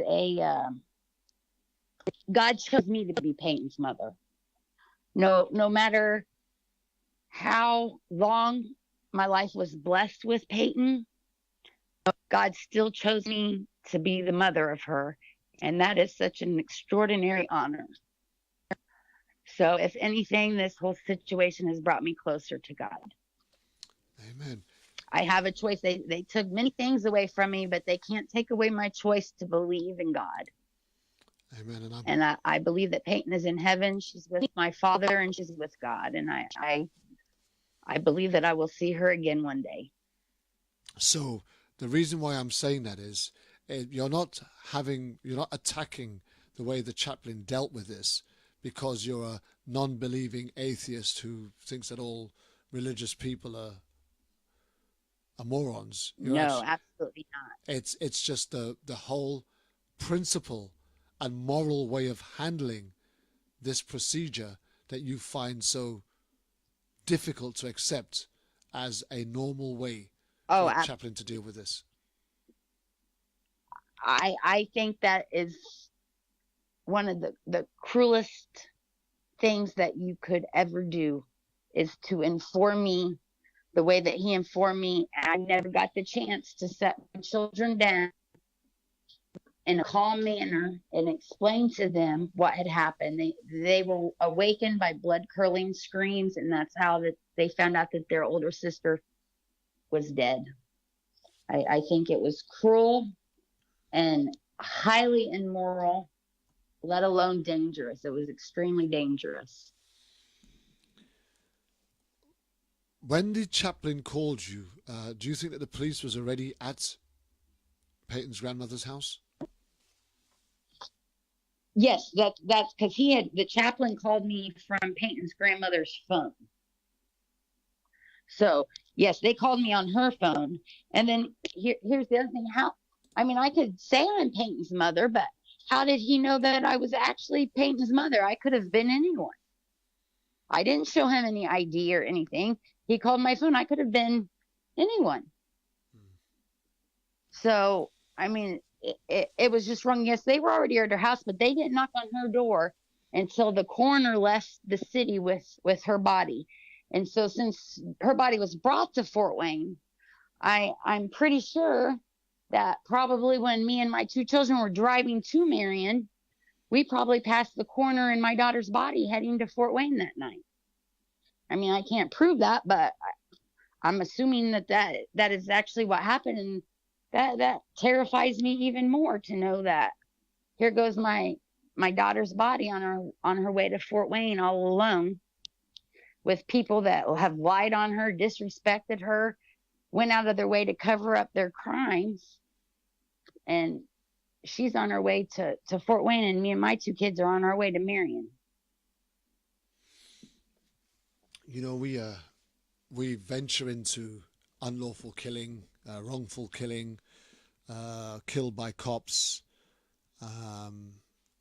We venture into all of these types of cases on a weekly basis. In fact, I've been doing this show for over 3 years now, every Saturday night, and we hear of another traumatic loss of life to a family every single week. And I never fail to be moved with extreme and complete compassion when I hear the stories of mothers and sometimes even fathers who are still grieving, who are still in pain, having lost a loved one at the hands of law enforcement officers who refuse to take responsibility and be accountable for their actions that have caused the death of someone's family member. And this happens to be no different. And, for me, I take my hat off to you. I understand that your family is still going through a difficult time, still trying to get justice for Payton, and still coming across a brick wall and all sorts of obstacles that allow you from, getting to the truth or the heart of the matter. But how does anybody help or support you going forward in trying to get this justice that you seek for Payton? How would anybody help? How would they go about helping you and supporting you? I have people that come out and stand with me sometimes on the corner when I'm holding the Justice for Payton signs. I have a couple people that are helping me get a letter ready describing the whole situation so we can send it to congressmen. We're going to attempt to send one to the president. We're going to send the same letter. We're just going to make many copies and send it out to all the news stations to try to get the word out there and spread the word. And I refuse to let Payton's memory die. I mean, I refuse to give up until justice is served. And so the people in the community do show their support. There, of course, are those that try to sabotage and discredit and everything else. But, you know, there's always bad apples in a bunch. So I have to say overall, I am getting community support. That's great. And if people wanted to support your cause, your actions, where are the best places for them to find you and be updated with what's going on? We have a group page set up on Facebook. It's called Justice for Payton Rogers. And it's because actually on regular Facebook pages, you're only allowed to have 5,000 friends. There's actually no limits to the group page. So they can send a friend request to the group page. And that's me and 3 other people that I trust that are running it. And I post updates and new information. And I post pictures of Payton and tell stories about her. And I actually have the part 3 of the audio from the dash cam video. I have one of the. We're losing I you have again. one of the witness statements. Yeah, no, we're here. Okay. Someone called in. I have witness statements. I have recorded phone calls between the Indiana State Police officers, so they can go to that group page and follow us and listen to the evidence for themselves. So that's what I recommend at this point. Well, just before we go, it was said that a Marion police officer will not face charges for a crash that killed a high school student earlier this month. A patrol car driven by Marion police officer Brian Davis struck a car driven by 18-year-old Payton Rogers at a Marion intersection. Rogers, a Marion high school student, was killed in the crash.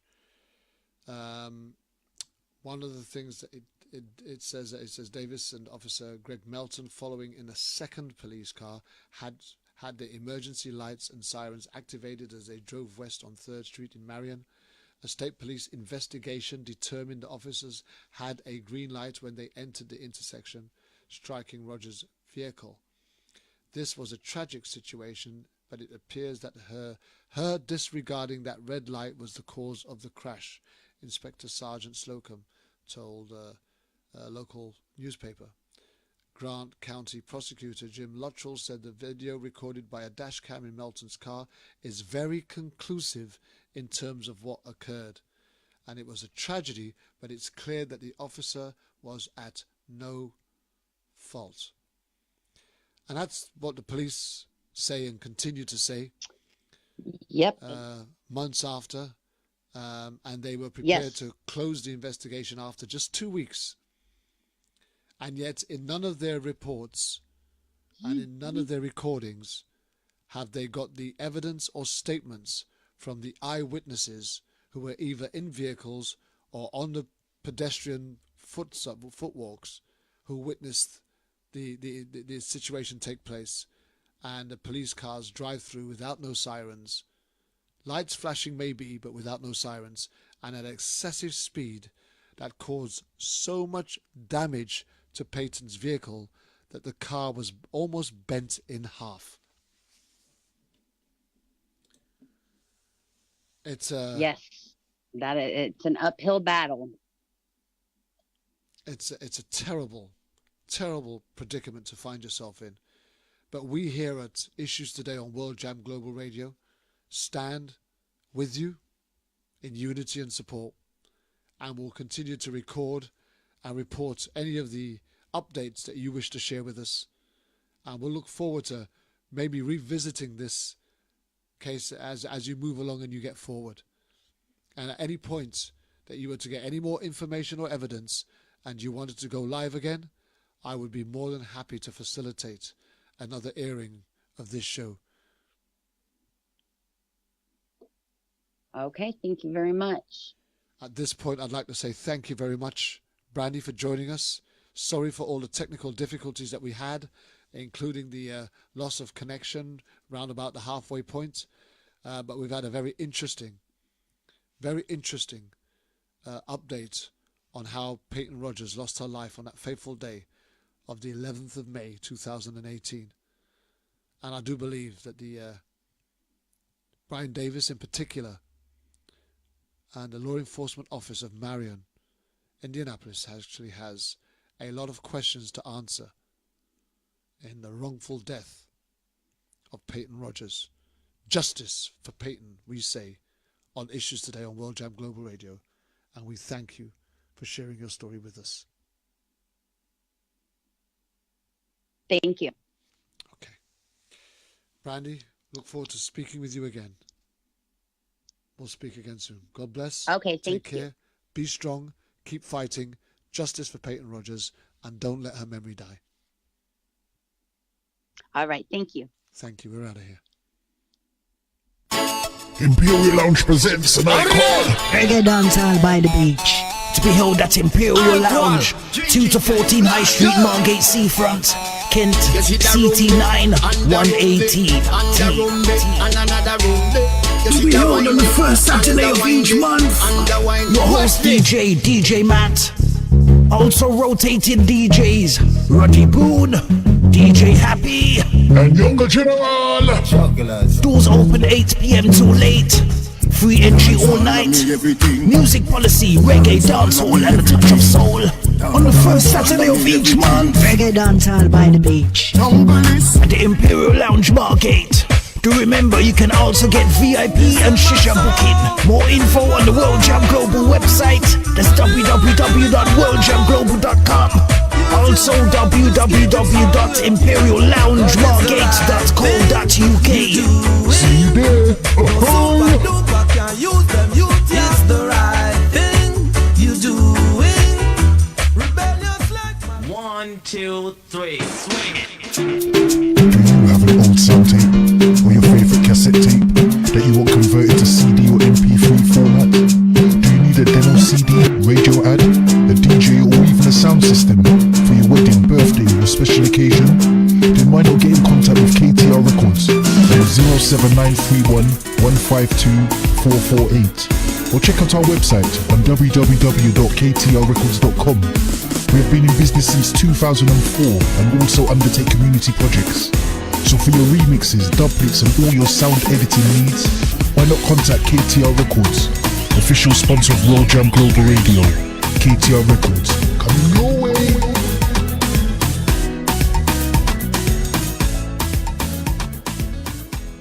Do you like music like this?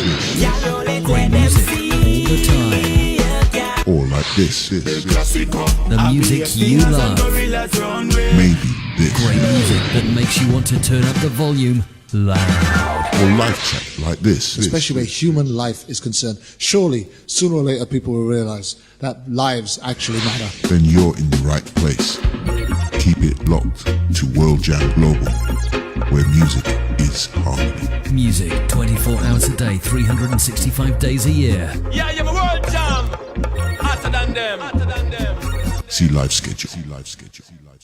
You see, it's here. You see. New feature coming from World Jam Global Radio in 2018. World Jam Global Top 10. To vote for your favorite artist, go to twitter.com/worldjamglobal or facebook.com/worldjamglobal. So pick the right track where you want to have in your car, or your house, or rock. At them.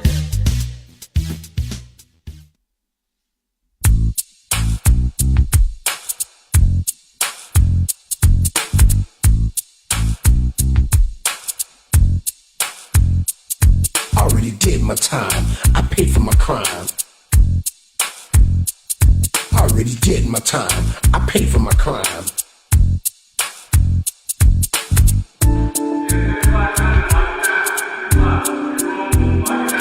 I already did my time. I paid for my crime. I already did my time. I paid for my crime.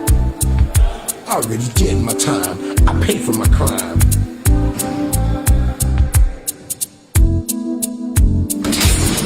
Back in the day, I didn't really care about the system. It was all about survival. It was do or die. I had too many rivals. I was too young and foolish to stay in school. I learned my lessons in the streets. There was not a man I couldn't beat. I was good with my hands and very quick on my feet. I was swimming in women. I had girls all over the street. I was getting money. Life was so sweet.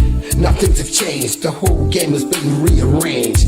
I'm a changed man. Don't need no gun in my hand. It ain't about beating no gangster. Life is too short to spend it all in jail. Trying to cope with this living hell. Already did my time. I paid for my crime. Already did my time. I paid for my crime. Already did my time. I paid for my crime. Already did my time. I paid for my crime. Already did my time. I paid for my crime.